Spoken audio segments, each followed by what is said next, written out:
Hi everyone. TitanClass starts right now.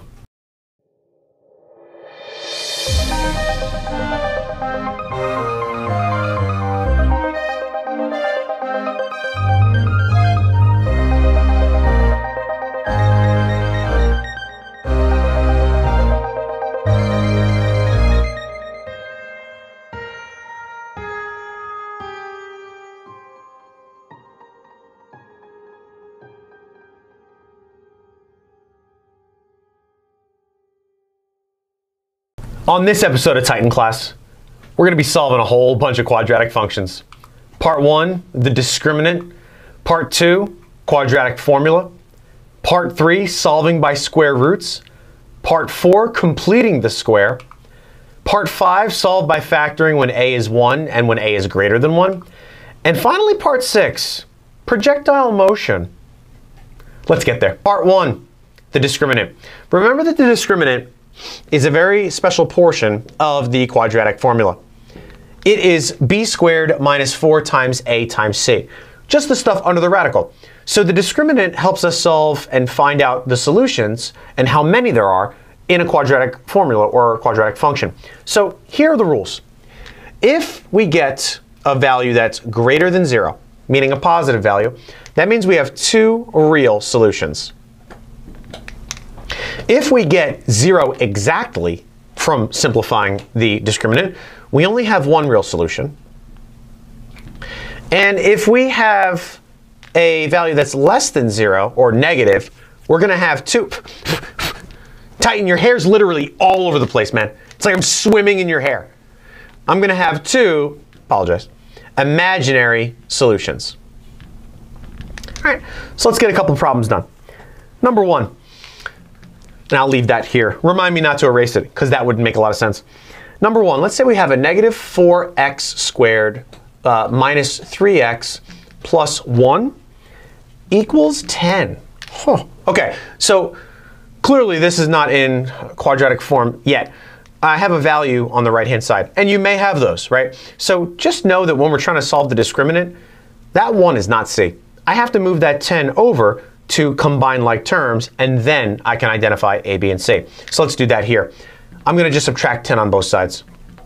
Now I'm going to be left with negative 4x squared minus 3x, and 1 minus 10 is negative 9. And now I'm equal to 0. That's what I'm trying to get at when I'm using either the quadratic formula or the discriminant. So let's label our points, or label our sides here, a, b, and c. And then we can use our formula just for this portion, right? Because I'm looking for the discriminant only. So b squared is negative 3 squared. Well, negative 3 squared is 9. So I'm just going to put the 9 there. Minus 4, which is built into the formula, times a, which is negative 4, times c, which is negative 9. Got a lot of negatives there. So this is going to be interesting. Let's go ahead and use the calculator. And we're going to put everything we see in the calculator exactly how we see it. 9 minus 4 times negative 4 times negative 9. And that's going to give me a negative 135. Well, the answer or the solution to this is negative 135, but that also means that I'm going to have 2 imaginary solutions. So for number 1, I've got negative 135. Ooh, I'll just put it underneath with 2 imaginary. That makes sense, right? Okay, and again, it's negative, so we know that it's going to be there. Just make sure that you're actually calculating the discriminant correctly, because if you make one little silly mistake here, like for example, let's say I just made this positive 9 instead of negative 9, you're going to get a 135 here, or you're going to get a different value, like a positive value, which means you would completely mess this whole thing up. So just be careful that you label your points right, or label your numbers right, and then plug it into the formula. Let's keep going. Number 2, you thought I was going to erase that, didn't you? That's okay. It's been a long day. Number 2, negative 6n squared plus n minus 4 equals 11. Okay, well, kind of the same thing as number 1. I've got to move that 11 back over. So I'm going to subtract 11 on both sides so I can combine like terms before I label my numbers. Negative 6n squared plus n, and a negative 4 or a minus 4 minus 11 is negative 15. And that's going to equal to 0. Now I can label. Negative 6 is a. This is 1. So 1 is b. and negative 15 is c. So let's plug it into the discriminant formula. 1 squared is just 1. Minus 4 times negative 6, which is a, times negative 15. We're probably going to get a negative because we got 3 little minus signs here. But let's just check it out. I'm going to have 1 minus 4 times negative 6 times negative 15. Yep, and I'm certainly going to get another negative, and this is a big one. Negative 359. So that's the solution, or the simplification of the discriminant. And again, we've got a less than 0 value of negative. So I'm going to have 2 imaginary solutions. So number 2 is negative 359, and again with 2 imaginary solutions. Okay. Let's hope the next 3 on this set give us something a little different. Number 3. X squared minus 6x plus 8 equals 0. Okay. Well, we're set up to equal 0 here, so I don't have to move anything. We can just label. A is 1, B is negative 6, and C is 8. Sidebar conversation. So often we see kids using our variables as part of our ABCs. Never. We should never ever be putting variables into either the discriminant formula or the quadratic formula. Both of those formulas require only number values, so just be careful to not put variables in it, right? They're just the numbers. So let's use discriminant. B squared is negative 6 squared, we're 36, minus 4 times A, which is 1, times C, which is 8. All right, so plugging this into the calculator, 36 minus 4 times 1 times 8 is 4. Okay, so the calculation there is 4, and 4 is certainly a positive number, so I'm going to have 2 real solutions for number 3. So number 3 was the answer 4, which means I'm going to have 2 real solutions. Okay. Also, remember, again, another sidebar, this is a negative 6. Hey, Titan, what are you doing? You can always hear when he runs down the staircase, and that's not a good thing. Negative 6. Okay. Remember that when we square any number, whether it's positive or negative, you should get a positive value, right? So if you put negative 6 in the calculator without parentheses around it, it's going to give you a negative 36, which is totally dead wrong. That's not what you want. I'm trying to square a negative number. It doesn't matter, though. It's just positive, right? So it's just positive 36. So that's another mistake that we see so often. So please make sure that you know that when you square anything, it's going to be positive. Okay. Unless it's I, which that's a whole different conversation. Number 4. Okay. Wait, that's M. That's weird. M squared plus 7m minus 3 equals 4. Okay. So we've got another number on the right-hand side. Let's move that over. So we're going to subtract 4 on both sides. Now I'll have m squared plus 7m minus 7 equals 0. So let's plug it into the formula and see what we got. Well, first A is 1, B is 7, and C is negative 7. So let's do that. 49, because 7 squared is 49, minus 4 times A, which is 1, times C. So let's plug that in to our calculator. 49 minus 4 times 1 times negative 7. Ooh, I did the wrong thing. I pressed logarithm. That's strange. 77. Certainly a positive value, 2 reals. Okay. Is there no 0? Oh no. He's banging at the back door. It means he has to go out. I'm in a groove though. I'll do one more. Can I get a 0 solution or a 1 real solution here? What's the beef? This isn't gonna work though. Oh, I know, buddy. I know. Okay. N squared plus 6n plus 8 equals negative 1. Okay. This should give me what I'm looking for. So let's move the negative 1 over. So we'll add 1 to both sides, and then I have to get the dog because he's literally like banging at the back door. Yep, he's on his hind legs banging at the back door. N squared plus 6, and that's a joke, by the way. He's not actually doing that. At least I hope he's not. N squared plus 6n plus 9 equals 0. A is 1, B is 6, C is 9. So let's plug it in. 6 squared again is 36 minus 4 times 1 times 9, okay, which is going to give me 0. What a coincidence. I'd never imagined that would happen. So 0, the answer 0 means I only have one real solution. So number 5 is 0 with one real. I'm going to get the dog. I'll be right back. So the driver says, I've got a bone to pick with you. Isn't that funny? Where are you going? No? Was that not funny? Okay. Next section, quadratic formula. Easy peasy. Where is the quadratic formula? Oh, there it is. Hi. All my papers. Okay, number 6. Well, actually. Okay, quadratic formula. So let's go with another color. I think the blue one looks pretty good. Oh, these markers run out really fast. Okay, quadratic formula. Well, what is the formula? Quadratic formula is negative b plus or minus the square root of b squared minus 4 times a times c, all divided by 2 times a, right? And that will usually be given to you on any quiz, test, or any high stakes assessment, right? So remembering it is helpful, but knowing it and knowing what the pieces do is obviously better, right? So let's get right into it. Number 6 is going to be our first problem.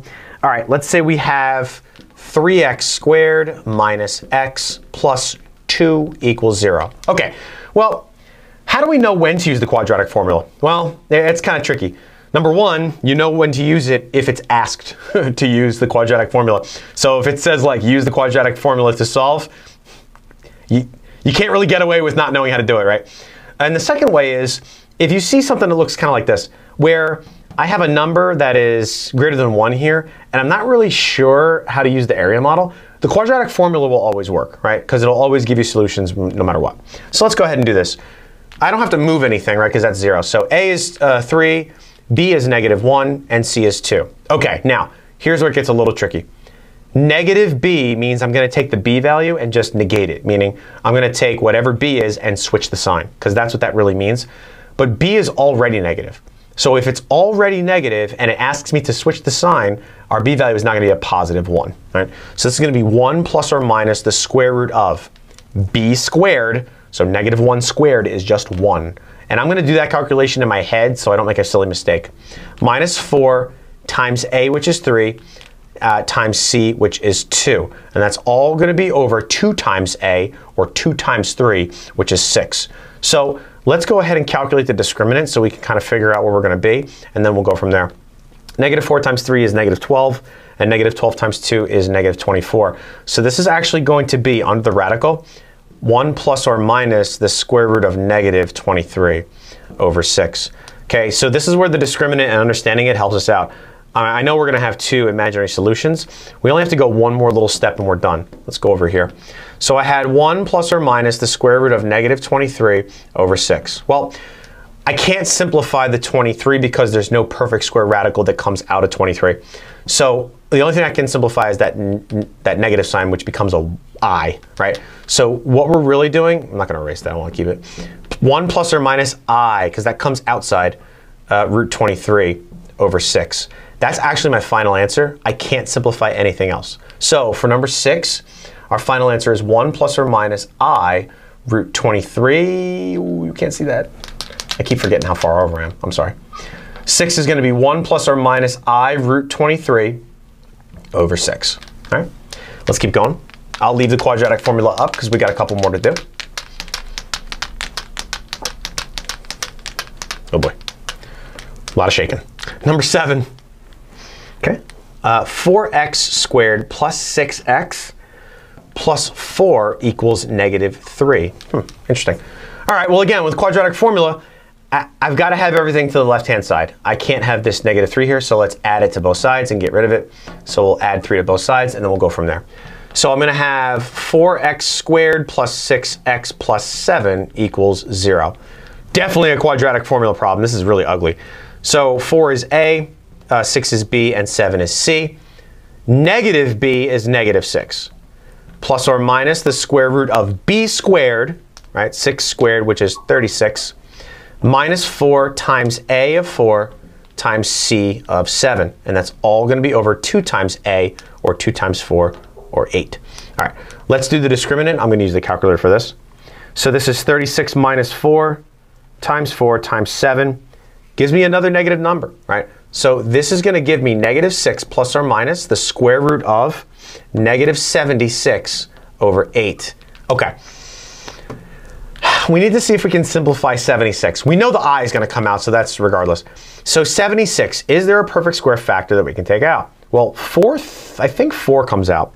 So 76 divided by 4 is 19. That's exactly what we want. So let's actually sidebar this here. The square root of negative 76, I feel like I've said sidebar. This will be the 4th time I've said sidebar today. I'll stop. The square root of negative 1 is definitely the negative part, times the square root of 4 times the square root of 19. 19's prime, so I can't divide anything else out of 19. So this is I times 2 times root 19, or 2I root 19. I'm just kind of piecing that all together. So that's what's going to replace this radical of negative 76. So we have a negative 6 plus or minus 2I root 19 over 8. But we're not done yet, because all 3 of these numbers here can be divisible by 2. So we have to do that. So if I were to divide by 2 on all 3 of these numbers, I'm going to get a negative 3 plus or minus just I root 19 over 4. Final answer. Okay? So we have to look to see if there's anything to simplify, and we are able to simplify this section, or this part. Negative 3 plus or minus I root 19 over 4 is my final answer. Okay? I'll do one more in this set. Actually, there's 2 more in the set, but I don't want to have to erase that all for nothing. Okay. Let's try another one. X squared plus 10x plus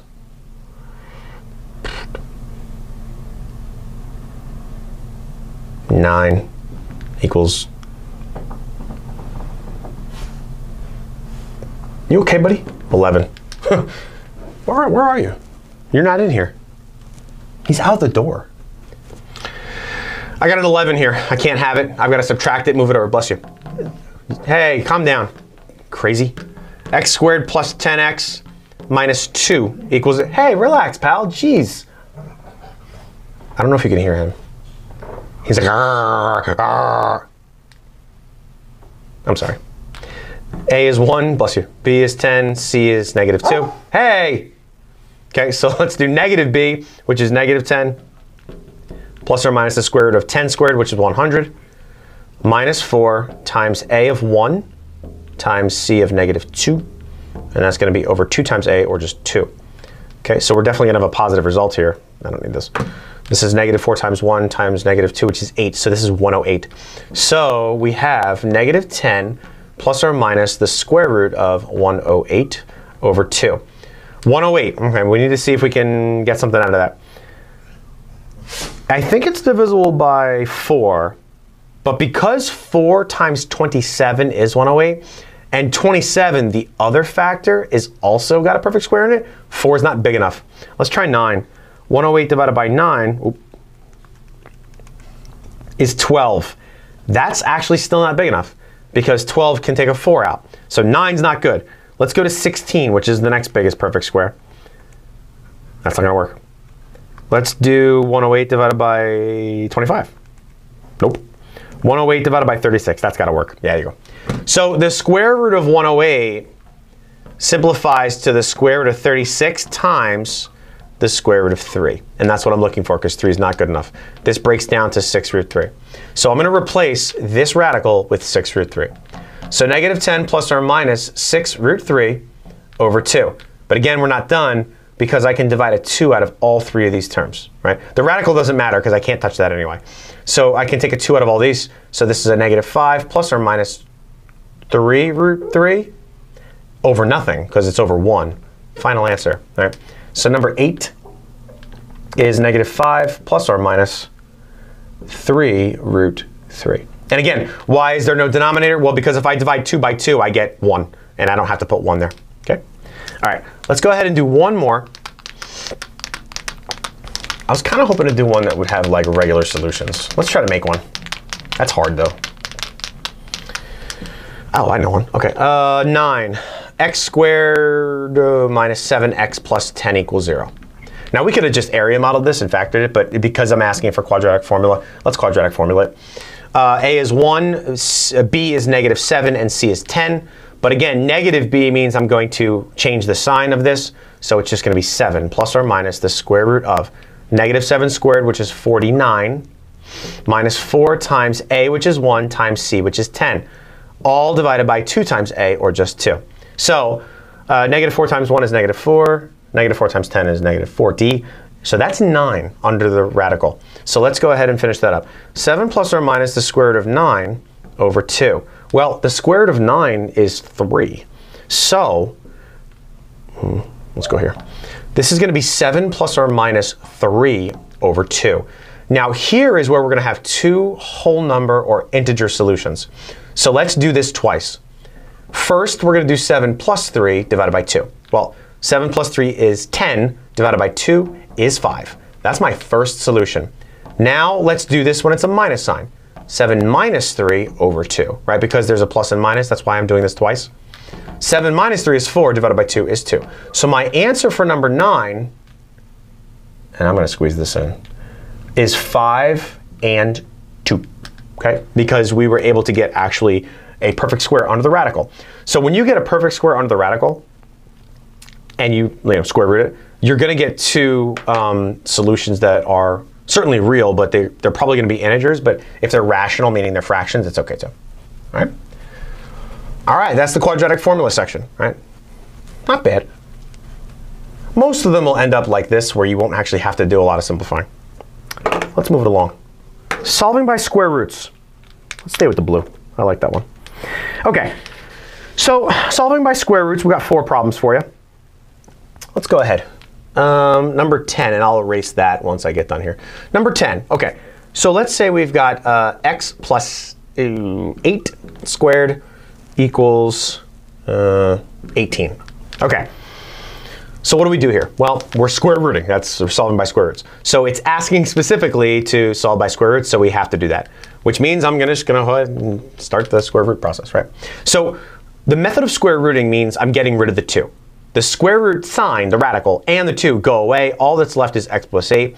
The parentheses drop as well. So this is just x plus 8. That's the purpose of doing that. Now, the square root of 18, I can simplify. So the square root of 18 breaks down to the square root of 9 times the square root of 2. And I chose 9 because 9 is a perfect square, which is 3 root 2.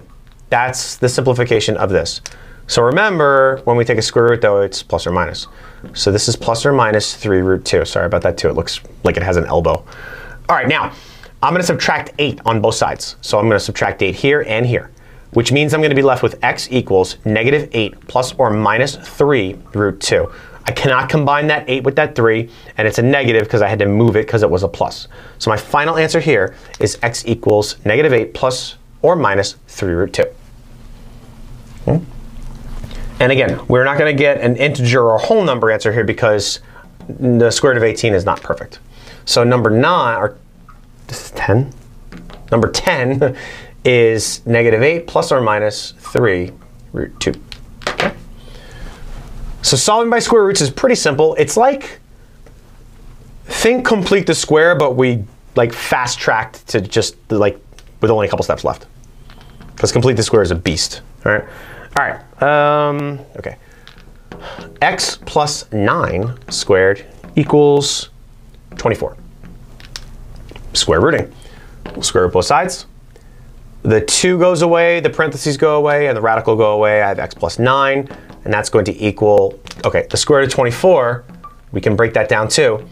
This is the square root of 4 times the square root of 6, which is 2, just 2, root 6. So it's plus or minus 2 root 6. Minus 9 on both sides gives me x equals -9 plus or minus 2 root 6. Done deal. Again, I've got a radical. I can't really do anything with that, so we're good. So number 11 is -9 plus or minus 2 root 6. Okay. Got 2 more for you in the set. Number 12. Ooh, x minus 5 squared equals -25. Okay, this one's going to be a little weird. All right, square rooting both sides. x minus 5 is going to equal, now we have a negative here, but we also have a perfect square. So what does the square root of negative 25 break down to? Well, it breaks down to, I don't know, the square root of negative 1 times the square root of 25, which is I times 5, so 5i, but it's plus or minus 5i, right? So the radical completely goes away because 25 is a perfect square. So we have x minus 5 equals plus or minus 5i. We're going to add 5 to both sides, and that's going to leave me with x equals 5 plus or minus 5i, right? So be careful with the signs here, right? We had x minus 5 equals something. We have to add 5 to both sides, so that 5 that goes in front here, which is this 5, has to be a positive value, all right? So number 12 is going to be 5 plus or minus 5i. Okay? And then last one in the set, I'll try to make it an integer. 13. I have to alter this a little bit. Let's go x plus 10 squared equals 49. There we go. All right, square rooting both sides. This is going to be a nice one. So x plus 10 is remaining. And that's going to equal plus or minus 7. 49, the square root of 49 is just 7. But I've got plus or minus here, because remember, it's the plus and minus version. So we're going to actually solve this twice. Subtracting 10 happens once, because I don't have to subtract the 10 anymore because it's gone. Now what I have is this calculation, but this calculation has to happen twice, because it's when it's a positive 7, and then we do it when it's a negative. So here's what we've got. 7 minus 10. Like positive 7 minus 10, which is negative 3. So your first answer is negative 3. Then let's do this when it's a negative 7. So negative 7, for some reason I was like, divide? No, brain, that's stupid. Negative 7 minus 10 is negative 17. These are my two whole number solutions, negative 3 and negative 17. And the reason for that is because there's no imaginary number, and there's no breakdown of the radical in terms of simplifying it. It's just 7. So my answer is negative 3 and negative 17. All right. Done with that section, and we're more than halfway done with the video. Not too bad, huh? I don't know where the dog is, though. Number 4, complete the square. It's just a beast. Completing the square is just this really long process. Blah. And I got 4 problems. Ugh. That's my best smile for you. Number 14, I went to the green because I hate the green on this. I don't mind green the color, but green on this looks like yellow. Okay, here we go. X squared plus 8x minus 4 equals 10. Remember, we're trying to complete this square, so this 10 stays here. It stays. I need to add this negative 4, right? We're trying to move it to the right on complete the square. It's so weird, right? It's plus 4 and plus 4. X squared plus 8x, empty square, equals 14 with an empty square, right? I'm going to put the squares there to be my placeholders. We'll take the b term, which is 8, divide it by 2, which is 4, square the result, which is 16. That is the number that completes the square. Okay, so that's the purpose of us making those squares, so we can get a number that fills them. Right? Let's clean up this middle section. It's always the messiest section. X squared plus 8x plus 16 equals 30. That's not too bad. All right, now we're going to factor the left-hand side. And this is really good because the cheat is this number before we squared it will always be the actual factor. So this is going to be x plus 4 squared equals 30.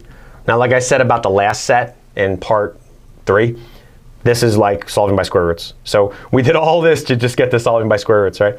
So let's square root both sides. We're going to have x plus 4 equals, now 30 can't break down because there's no perfect square number. So this is just plus or minus the square root of 30. So we're going to subtract 4 on both sides, and we're actually going to have our answer here. The answer is x equals negative 4 plus or minus the square root of 30. Unfortunately, a lot of your complete the square answers are going to be in this form, right? Because completing the square is not always fun. So number 14 is going to be negative 4 plus or minus the square root of 30. That was my mouth. Yuck. And I got 3 more problems like this. Yuck.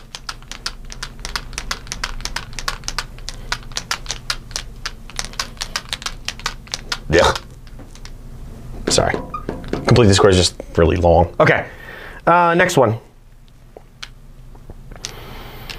Oh, ew. 3x squared plus 6x plus 12 equals 0. Oh my gosh, this is so bad. Okay. We have two problems here. Well, one really big problem and one not so big problem. The really big problem is there's a number in front of x squared. We cannot ever have that when we complete the square because that's a mess.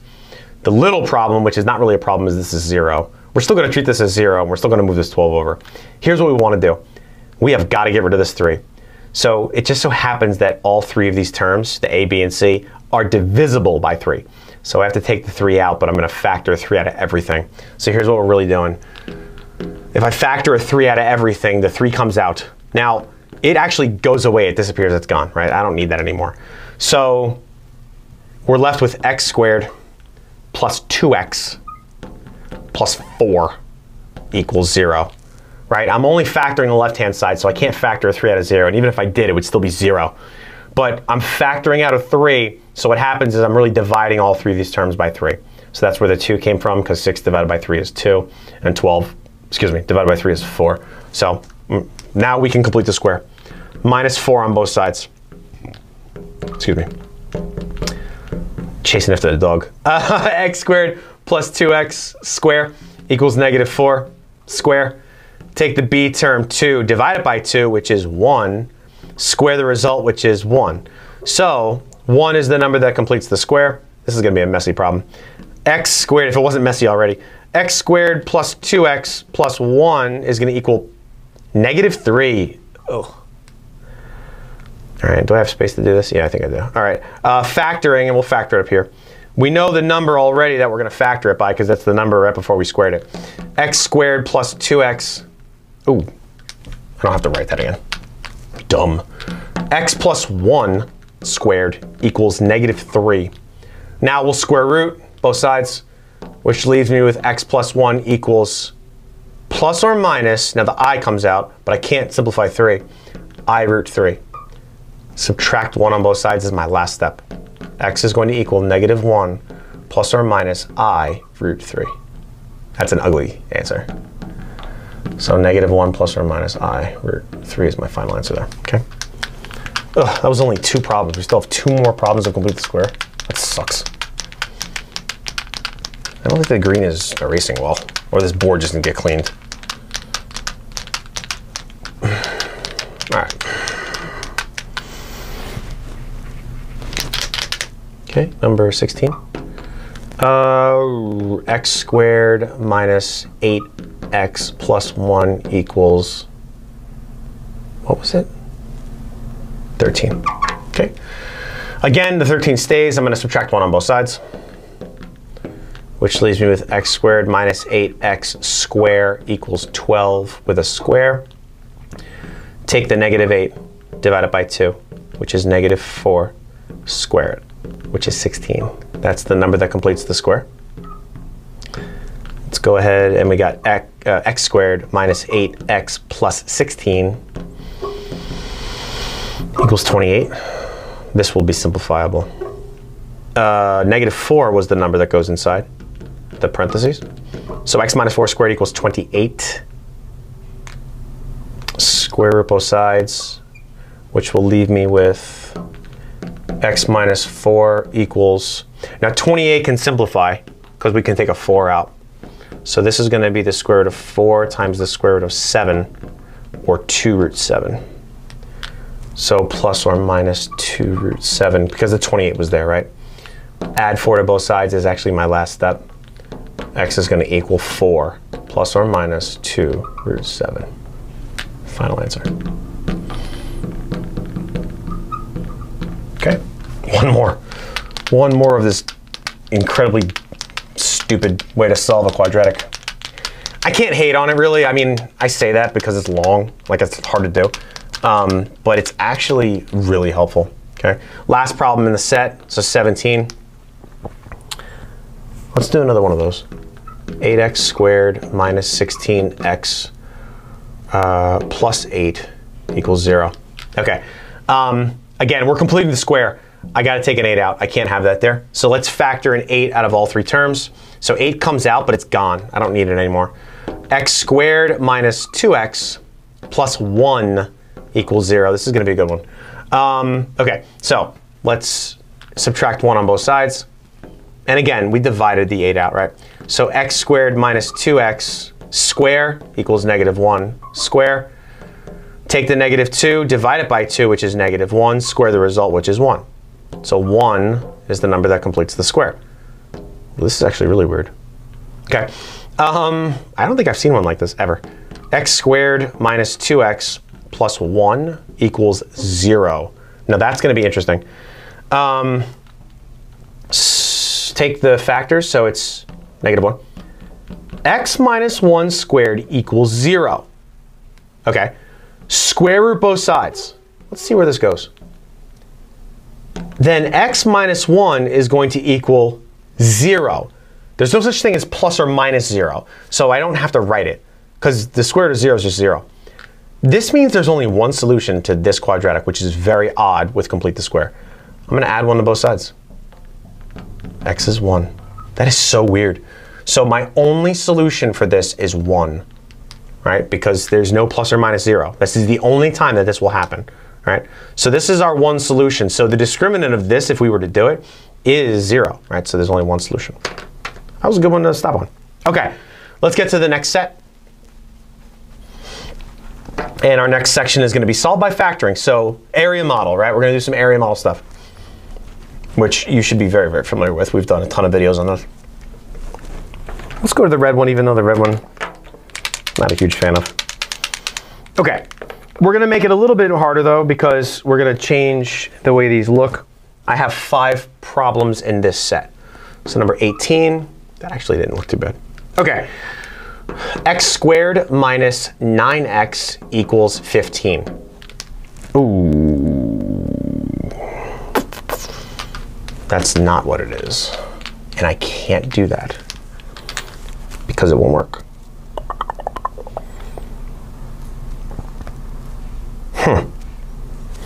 Okay. Sidebar change. Ooh, I said sidebar again. And again. X squared minus 9x equals negative 20. Okay, that'll work. All right, so we want to use the area model. A is certainly 1 here, but before we use the area model, I've got to move this negative 20 over, right? I cannot have a number on the right-hand side. The only time when we solve quadratics when there can be a number on the right-hand side is if we are completing the square. But we're not doing that here. We're solving with the area model. So the first thing I want to do is I want to add 20 to both sides. That's going to leave me with x squared minus 9x plus 20, that's an x, equals 0. Now let's area model. So area model, remember, the x squared goes in the first top left box. The 20, or the c value, goes in the bottom right-hand box. Now I'm finding, or trying to find, factors of 20 that add or subtract to negative 9.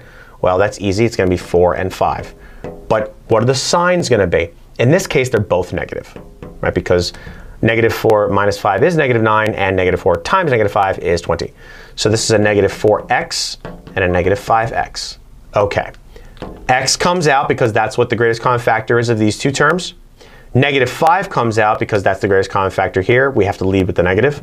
This is just x, and this is just negative 4. So my factors are x minus 5 and x minus 4. However, I'm trying to solve. So I have to set both of these equal to 0 in order to solve. So I'm going to add 5 to both sides and add 4 to both sides on this one. And I'm going to get x equals 5 and x equals 4. So those are my final answers, 5 and 4 for number 18. And it doesn't matter how you write them as long as you're able to say what numbers they are. Okay? Okay. 3 more problems in this set and we'll move on. There is one more very strange section to do.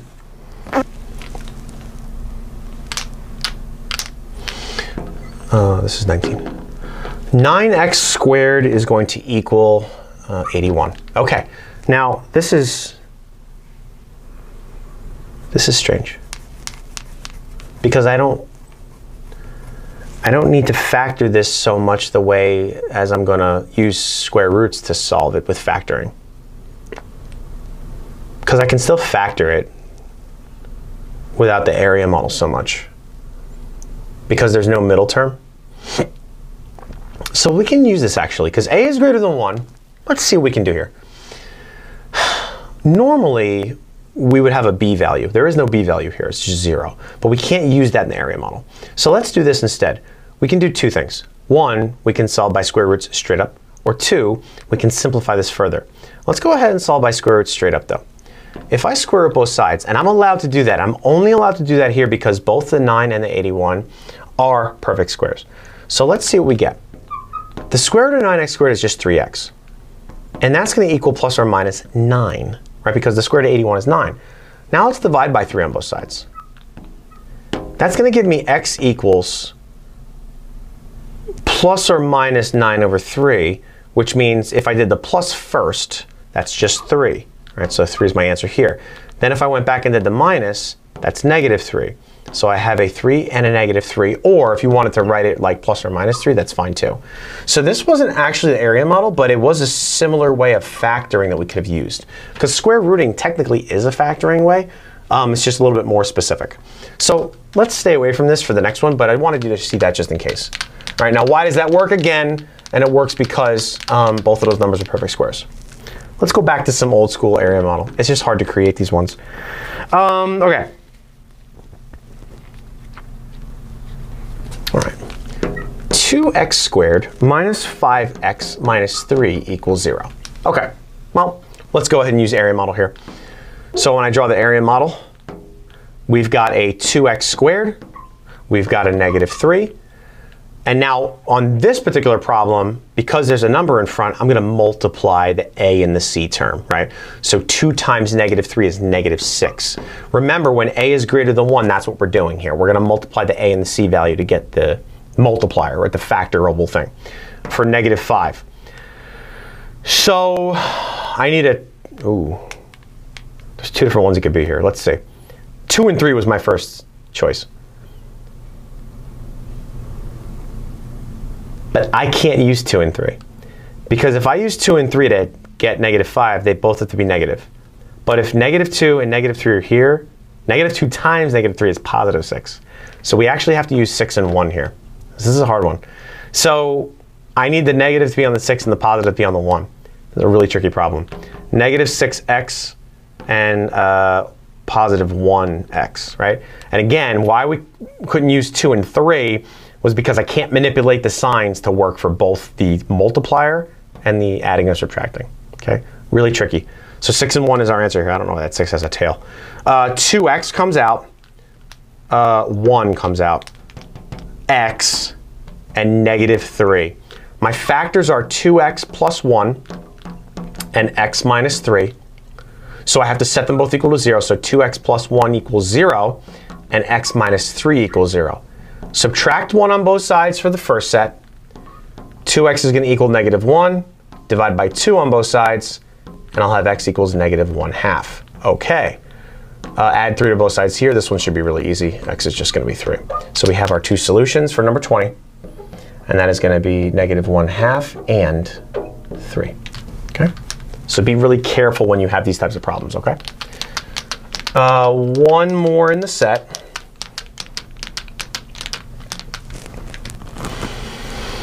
Okay, number 21. This one's weird. X squared plus 5x plus 9 equals negative 5x minus 7. What in the heck? All right, so we got a whole bunch of stuff on the right-hand side that we cannot have, right? We're solving by factoring. Let's move the 5x over and move the 7 over and see if this makes it a little easier for us. So if I were to add 5x and add 7 to both sides, I'm really adding the 5x under the 5x and the 7 to the 9. Now that's going to leave me with x squared plus 10x plus 16 equals 0. And that is something that we are going to be able to factor. It just looked a little bit strange, right? So let's go ahead and area model this. Okay, so we're going to have x squared, 16. So I'm looking for factors of 16 that I can add to 10. So 8 and 2, both plus. So 8x and 2x. X comes out, 2 comes out. x comes out to the side and 8 comes out to the side. We've got x plus 2 as a factor and x plus 8 as a factor. No, it's 2 and 8. My answers are going to be -2 and -8 if I set them equal to 0. All right, so number 21. And I normally don't go more than this, but I know we only have a couple problems left. Will be -2 and -8. OK. Last set of problems, projectile motion. I know what you're thinking to yourself. What are you talking about? OK. Projectile is a really fancy term for what? Like what? Something flying through the air. Right. If you're into sports, if you're throwing a football or you're shooting a basketball, you're throwing a baseball, you're into archery or something like that, anything that goes through the air is a projectile. Now, motion, obviously, is what kind of motion does it have? All right. Well, these are all quadratics. So every time you play a sport from now on, whenever you're like, oh, yeah, I'm going to throw the football or I'm going to hit the tennis ball with the racket, you are firing a projectile that has a quadratic motion in nature. So you're welcome. OK, so this is I shouldn't erase that. It's number 22. OK, I can't go through the whole problems with you because projectile motion is its own animal. Just remember something like this. We will have a function. And it is quadratic in nature. Now, when we talk about the A, B's, and C's, which I'm going to get to in a second,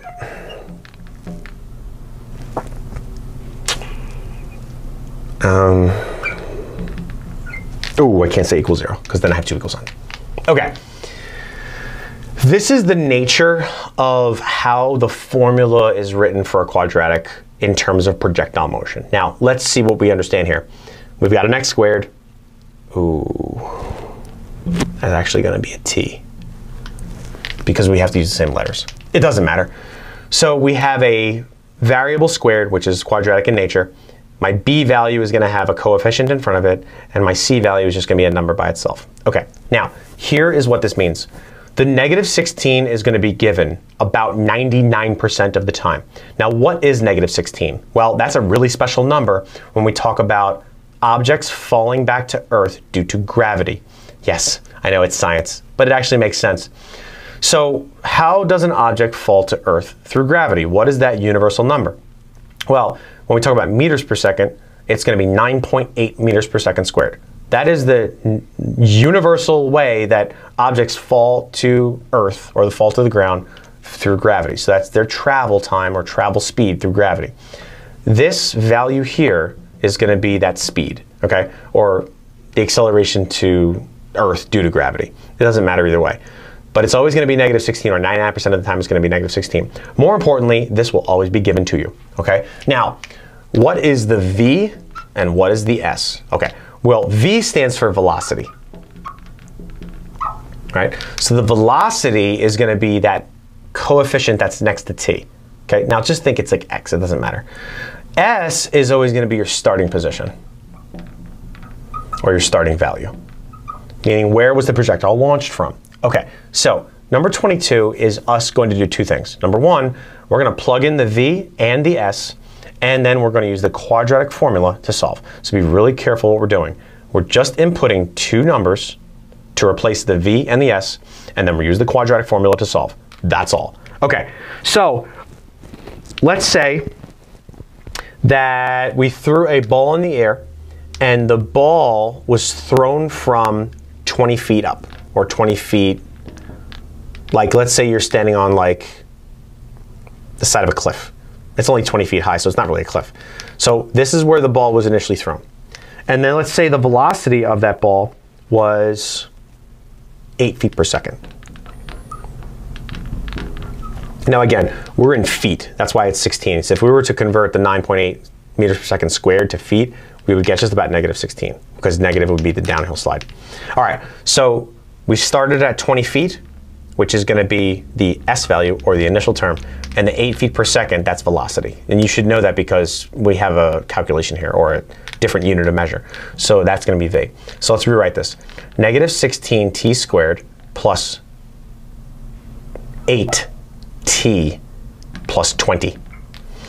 We're using the quadratic formula all the way to solve this. -16 is A, 8 is b, and 20 is c. So let's do that.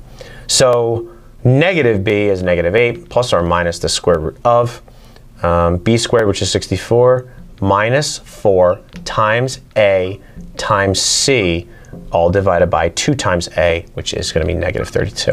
Okay, so let's go ahead and plug the discriminant in the calculator to see if we're even on the right track. 64 minus 4 times negative 16 times 20 is going to give me a huge number. So we have negative 8 plus or minus the square root of, but it's positive, 1344 divided by negative 32. Okay, now, when we talk about projectile motion, decimals are great because we're actually trying to find out where the ball hits the ground. So think about this in terms of the word problem. Let's say I threw a ball and I was standing, or it was launched at 20 feet high in the air. I threw it at a velocity of 8 feet per second, and it still goes to gravity, it goes to Earth by gravity of negative 16. I want to know when the ball lands, meaning when it hits the ground. So what we're doing here is we are actually, here's when the ball was thrown. We're trying to find this value, which is the ground level. So this is the 20 feet, right? And I'm trying to find this value, which would be my x-intercept. So we're going to use this here. So I actually am going to do the square root of 1344. And a decimal's fine. So it's 36.660. Let's just make it 36.7, okay? So this is negative 8 plus or minus 36.7 over negative 32. Okay, now let's go ahead and calculate this, and we're going to just use a calculator to help us find the values of this. So negative 8 plus 36.7 divided by negative 32. Now, we get a negative result when we do this plus first. That negative 0.89, that cannot happen. And now why? Because I'm talking about throwing a ball into the air. I can't hit the ground at a negative value because this is what that actually looks like. It would be here, but time started at 0, so I can't go back in time. So that value doesn't work. Let's do this calculation when it's a minus, because that's going to be what we want. So we have a negative 8 minus 36.7 divided by negative 32, and that's what I want. We're going to get about 1.4. Now, we're talking about seconds, right? Because seconds is the time measurement. So here's what we're talking about here. If I threw a ball and it was launched at 20 feet high, from the ground up, and I threw it with a velocity of 8 feet per second, that's hard to visualize, but it's not terribly fast. How long would it take for the ball to hit the ground? It would take 1.4 seconds to hit the ground. Okay, so that's pretty customary. 20 feet's not that high in the air. Okay, so we have a problem like that. I'm actually going to stop here though, because this really warrants its own problem set and its own video. But if you get the idea of two things, number one, all I'm doing is I'm inputting v for velocity and s for speed, or s for the starting value, sorry. And then I use the quadratic formula. That's all I'm looking for. I guess the thing that really helps us is decimals really help out, and they are totally applicable. We can totally use decimals there, okay? So, thanks for watching this episode of TitanClass. We'll see you next time.